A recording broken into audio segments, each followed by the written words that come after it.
Hey everyone, welcome to PlaySqorr Live. Today I am so fortunate to be joined by Anthony Cervino, a senior writer at Gridiron Experts, and our resident expert, Derek Guzman. And we're going to talk all things NFL. Hey guys, how's it going?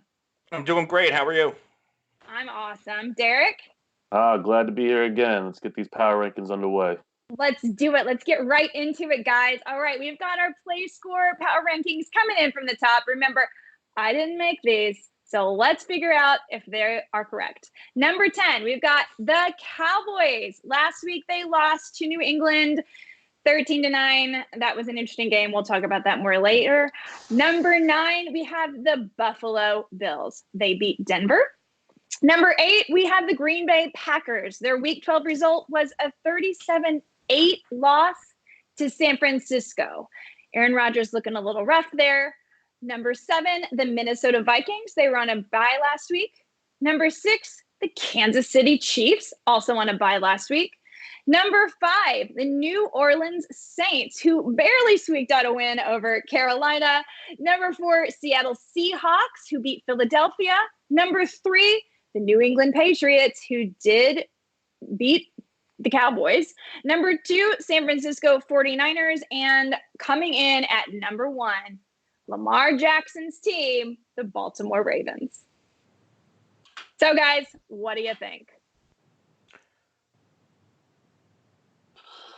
I think they're pretty accurate. I think the top 5 is all very viable. I like the 49ers jumping up to number 10 Sunday night, really shutting down Aaron Rodgers. In the bottom half, I don't really like the Chiefs here at number 6. Their defense hasn't done anything to give them any kind of standalone value, and I feel like the Vikings and Packers and the Bills have a way better defense that can take them further. At 10, that's a little sketchy there myself. I have the Texans over the Cowboys at 10, with the Titans kind of pushing their way up a little bit. So, the Bills are a team that are really sticking out to me. Josh Allen has been playing some of the best football of his career. Cole Beasley, one of the more underrated free agent signings. He's been playing extremely well. John Brown, I believe he's had at least 50 yards in every game this season. They have a pretty good passing attack. I still think they need another weapon, whether it's an emergence from Dawson Knox. I think they can run the ball a little bit better, but their defense is outstanding, one of the best secondaries in the league. I think the Bills are a team that you can realistically put ahead of Kansas City right now. I wouldn't disagree with that. I have to say. Who do you guys think in this top 10 list might not make the playoffs? Anyone? I think the Texans are the only one that's a really iffy bet here. I mean, they're going to have to face the Titans twice in Week 15 and Week 17 to close out the season, and I really think it's between that 3 Colts, Titans, Texans division that's really going to get in the playoffs there, and they have a lot of battles left to do against each other. So I think the Texans are the most volatile in the top 10. Yeah, I agree with the Houston Texans, and I understand that Deshaun Watson is in the MVP race, and he's one of the elite quarterbacks in the league, but I don't trust their running game. Carlos Hyde looks really good at times, and then he doesn't show up at times. And on the defensive side of the ball, I think eventually not having Clowney or J.J. Watt's going to really hurt them. And the fact that they're, trading for a Garyon Conley at the trade deadline and going to get a Vernon Hargraves off of Tampa Bay's waiver wire. I mean, if he couldn't cut it in Tampa Bay's secondary and you're signing him, there's an issue with that, with the back end of the Texans defense. And I think that's finally going to kind of creep up and bite them, especially when the Titans come to town. Yeah, actually, can we go on that tangent just for a little bit? Can we talk a little bit about Ryan Tannehill? You guys, he's scored no less than 19 fantasy points per game in each of his starts since he took over at the starting position. He's second only to Lamar Jackson. You're right. Deshaun Watson is a star quarterback for the Texans, but does the Titans defense make them a better team? Tannehill's playing like he has nothing to lose. He got the starting spot midseason, and he's just going out there throwing the ball, running with no fear. Last week, jumping over people at the goal line. He's got his teammates on his back, and I'm pushing for the Titans. I think they have a real good shot. Yeah, the Titans, their defense does put them ahead of the Houston Texans for me. And I also like the fact that the Tennessee Titans can run the ball. Yeah. Derrick Henry's having one of the best seasons of his career. But since Ryan Tannehill has taken over, and especially in the past 2 games, Derrick Henry has been an absolute monster. And in December and January, when it matters, the Texans can run and play defense. And Ryan Tannehill, I mean, it's hard to call him a game manager right now since he's one of the hotter quarterbacks in football. But I think he can at least, even if he regresses, he's better than Marcus Mariota, and he won't lose a game for you. No, speaking of Derrick Henry, who guys would you rather have rest of season? Derrick Henry or Saquon Barkley? Oh, Derrick Henry.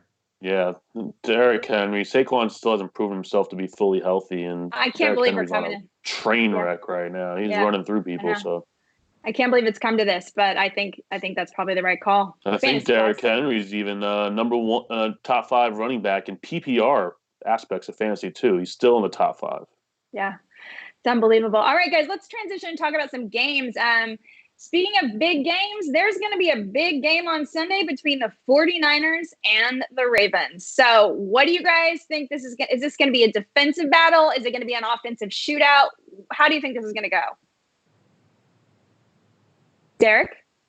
Oh, I mean, this is like a crazy exciting matchup between the 2 top-rated teams in our power rankings. I could see it being defensive and offensive. Like it just, I don't know what to expect. Like I could see some tough defensive stops, but then I could see some big plays. I think it all comes down to offensive game planning against these 2 defenses, and trying to figure out what works best. The Ravens have been proven to be unstoppable right now in terms of their offense, and the 49ers are going to have to, to counteract that. I don't know. I mean, I thought the 49ers were going to go down last week with Aaron Rodgers coming into town, and they proved me wrong tremendously. So I think they're going to be up to the challenge, and it's in San Francisco, correct? No, it's in Baltimore. It's in Baltimore. So I don't know, man. It's a tough call. Anthony, what do you think? It's going to be a close game. In theory, the 49ers, you can make the case that they have the better defense, but in the past 6 games, the Baltimore Ravens have given up fewer than 20 points in each game. They were all wins for Baltimore. In the past 2 games against, what was it, the Rams and the Texans, they've given up single-digit points, and I think Marcus Peters, ever since they acquired him, he's dramatically changed their defense. And I think the Baltimore defense is extremely underrated going into this matchup. Given it's a home game, it's going to come down to turnovers. And that's something that I think Jimmy Garoppolo is going to struggle with. So I'm going to go with the Ravens, and it's going to be because of a Jimmy Garoppolo mistake. Okay. I think something that the past couple of weeks has come to the fruition is Kyle Shanahan getting in more control of that offense, and Emmanuel Sanders coming over, opening up the field a little bit. Deebo Samuel stepping up over the past couple of games. I feel like Kyle Shanahan is really starting to find a groove for this offense. Kittle's coming back, was on fire last week. They were missing him, and they were still winning without him. If I don't know, man. I mean, I'm going to take the number 1 overall defense, well, besides Patriots, 49ers in my book, and I'm probably going to put my money on the defense with San Francisco and Kyle Shanahan play calling. Okay, that's interesting. I mean, because we're talking about Jimmy Garoppolo, who, I mean, certainly if we're talking about it from a fantasy perspective, he's not a great quarterback. Is he a great quarterback for the 49ers? He seems to be doing a great job this season. If he wins this, is this something that's really going to solidify him as a really good guy for San Francisco?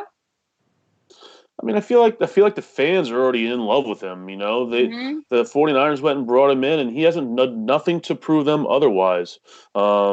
He's a golden boy in their eyes, and I could see him. I mean, his job's safe for the next 1, 2, 3 seasons. I could see that definitely. But he is facing Lamar Jackson. So let's talk about Lamar Jackson. Anthony, is Lamar Jackson elite? I mean, he's only been in the league for 2 years, and Last year, we were talking about Patrick Mahomes in that elite category. And, this year it's been injuries. The team isn't winning as much. And I feel like Mahomes kind of lost the luster. And right now, Lamar Jackson is the next big thing. I don't know if he's going to be elite, for 10 years, but right now he is. I mean, it's pretty impressive. I mean, the guy came into the season and he's, essentially like a running back. We all think he can't pass. And now all of a sudden he's got this incredible receiving core. He's making incredible plays. The guy's he's spinning and breaking tackles. He's just unbelievable. So I think he may be entering the elite conversation, but yeah, that's up for debate. He's also been super efficient on his passing. His completion percentage is super high. He's got Marquise Hollywood Brown. It does scare me, obviously, long term. He did take a big hit yesterday and got up laughing and blah blah blah. But I don't know how many of those big hits you're always gonna be able to take for him to be elite long term. All right, so Derek's taking the 49ers in this game. Anthony, who are you taking? I'm gonna go with the Baltimore Ravens at home. All right. I like it. Okay, let's do a little Thanksgiving preview. All right. Bills at Cowboys. Both of these teams have something to prove, but who needs it more? Cowboys definitely need it more. Yeah. Jason Garrett's on the hot seat. He's been on the hot seat. I don't see him being the coach by the end of this year. They have to win this game. The Eagles are one game behind them right now in a very weak NFC East. The Bills are coming in. Their road record is better than their home record. They've only lost one game on the road this year, Buffalo, and they're coming into Dallas and with their defense and really going to put it on the Cowboys. Amari Cooper, zero catches last week on 2 targets. If he gets the shadow coverage again from Tre'Davious White, I don't see him doing much. I think Buffalo's defense is going to come in there, stuff Zeke, hold down Cooper, and come out with a win. But the Cowboys definitely need this game more. Well, Amari Cooper definitely doesn't look right. I mean, he did have that one long play called back, almost catch. But yeah, he doesn't look right. But there's still Michael Gallup. There's still Randall Cobb. Sorry, can you tell I'm a bit of a Cowboys fan? Anthony, what do you think? Yeah, the Cowboys definitely need this game more. And right now it doesn't look like the Eagles are a threat. But if the Cowboys want to win this division, they have a tougher schedule moving forward than Philadelphia does. I know they have to play the Giants and Washington a couple of times. The Cowboys need it more. The Buffalo Bills, they have an outstanding secondary, but where you can beat them is on the ground. They're vulnerable against the run. This is going to be one of those types of games where Ezekiel Elliott needs 25 to 30 touches. Either that or you sprinkle in a Tony Pollard to get by this defense and open things up for Dak Prescott. Yeah. Okay. All right. Let's go on to a few more games. What about Bears at Lions? One of the more underwhelming games of the week, to say the least. The quarterback play is going to be terrible on either end. The only good thing is with the Bears, Mitchell Trubisky looks like he's going in the right direction. I still don't think he's the answer for this team, but he has been playing better. So I'm going to go with the Bears here, but I don't trust either way. I mean, it's going to be a terrible game for Thanksgiving. Yeah, it's not an exciting matchup. I mean, I agree with Anthony's points there. Detroit's lost 4 straight games. Chicago's going in there. Their offense might be a little better on turf as opposed to being outdoors, and exploit Detroit a little more. I could see Chicago winning this game, and they played 3 weeks ago, I think, or 2 weeks ago, and it was 17-13 game. It was low scoring either way. I don't know. I just don't see this being a very exciting game. I'm picking the Bears with their defense. All right. How about Saints at Falcons? I mean, last time these two matched up, it didn't go the way we all thought it would. So what do you think is going to happen this time? I like the New Orleans Saints in this game. A couple of weeks ago when the Falcons won, it just didn't seem like anything was going right for New Orleans. I mean, for them not to score a touchdown the whole game, I don't know when the last time that happened. I'm not sure that has happened in the past 10 years in a Drew Brees era. But this is a Saints team that they want to get control of the NFC South a little bit more than they do. They're playing for playoff positioning. And I think this is a game that they need. And the Falcons on the other side, it was fun while it lasted. They're trying to save Dan Quinn's job. They're all banged up. I know Devonta Freeman has a chance to play, but if he doesn't play, Austin Hooper's not going to be in there. I think the Saints win in blowout fashion. What, no love for Quadri Allison? Come on, Anthony. He vultured touchdowns for Brian Hill in 2 straight games. So he sure did. The and Falcons we got Calvin Ridley over there. Falcons have been embarrassing. They had a good defense for a couple weeks, though. Like 2. But no running game since Freeman's been out, or even the threat of a running game is really.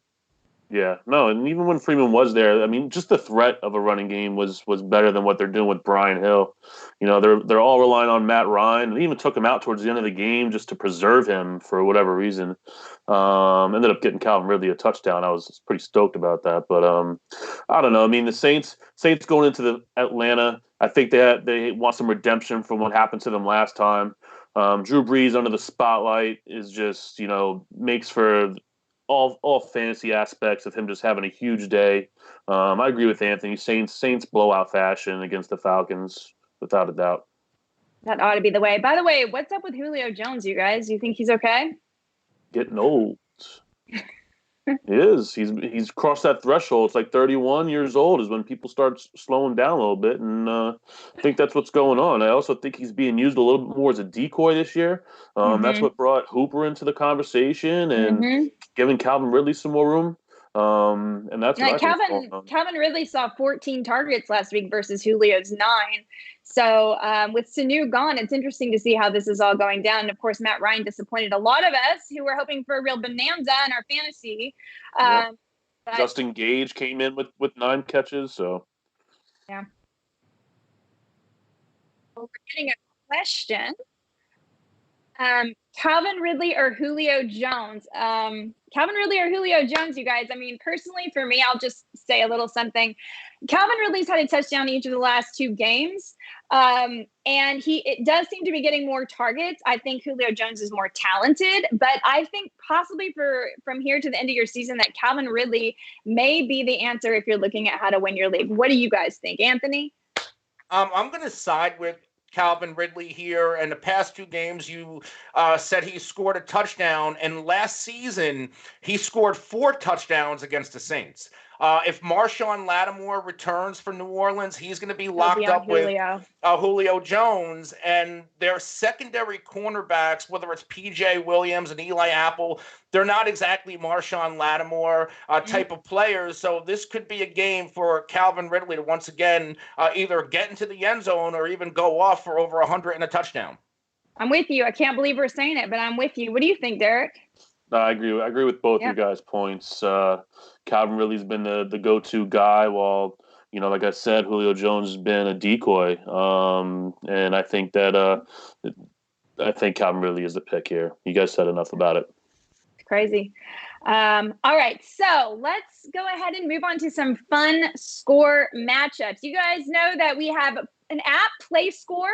Within this PlaySqorr app, there are multiple cards, and they feature head-to-head matchups or over-unders. And the fun thing about it is they're all even matchups. So we need you guys to weigh in and let us know how you would pick if you were playing the cards.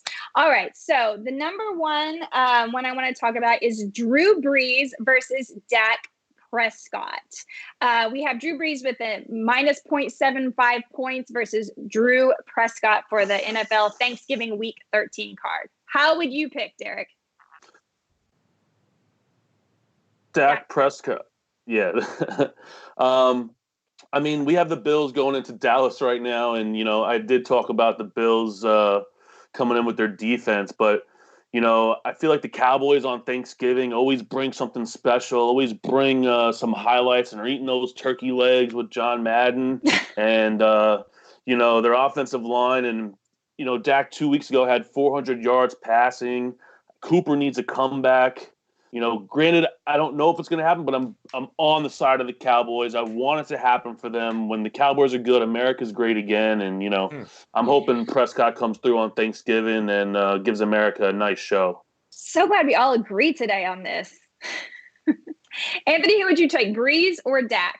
I'm going to go with Drew Brees here. You know, Dak has a really tough matchup against Buffalo. They are giving up the third fewest fantasy points to the quarterback position, third fewest to the wide receiver position. So it's going to be a tough game for Dak to have one of his monster games that we've seen this season. Whereas Drew Brees, he got shut down a few weeks ago against the Falcons. So you know he's not happy about that. And in his career, he averages 23.3 fantasy points per game against Atlanta. And I think he gets somewhere close to that this week. Yeah, I think also too. I mean, going against Breeze here, you know, they may get to an early lead and may tuck it away and just run that clock out, try and preserve Drew Brees. And I could see them just running the clock and Murray and Kamara and Breeze not having the game that everybody thinks he should have. All really great points. You guys, if you don't know what we're talking about, please check out PlaySqorr. We have an app. You can use the promo code PlaySqorrTV to download and get a bonus with your first deposit. We have head-to-head matchups. These are head-to-head matchups between players that aren't actually playing. They're head-to-head matchups where you pick who you think is going to get more points or you pick an over-under. So let's talk about another one. Let's talk about Saquon Barkley.